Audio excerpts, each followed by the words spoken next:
سلاما على إخوة العراق بحجم نخيله ومائه، سلاما عليكم بحجم السياب وقصائده، سلاما عليكم بحجم كرم البصرة ثغر العراق الباسم.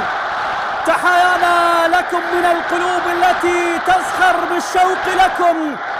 شكرا على حضوركم وتجشمكم عناء السفر والمطر.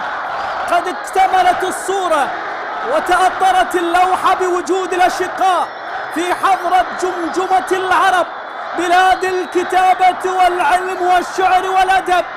لو كان السياب والجواهري على قيد الحياة أنا على يقين لقالوا فيكم من الشعر ما لا يقال، ولعلقت معلقاتهم في حبكم على أسوار جذع النخلة. هذا الصرح الشامخ الذي شويد من أجلكم وليحتويكم جميعا.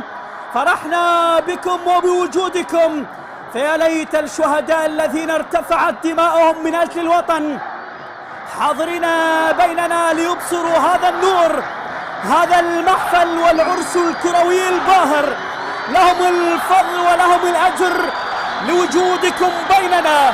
باسم النخل وجدت نخل شامخ علب، باسم العراق وكل هلا 100 هلا بكل الأشقاء بكل الحاضرين هنا في استاد جذع النخلة، الملعب الذي أنشئ في عام 2013 والذي يتسع ل 65,000 متفرج.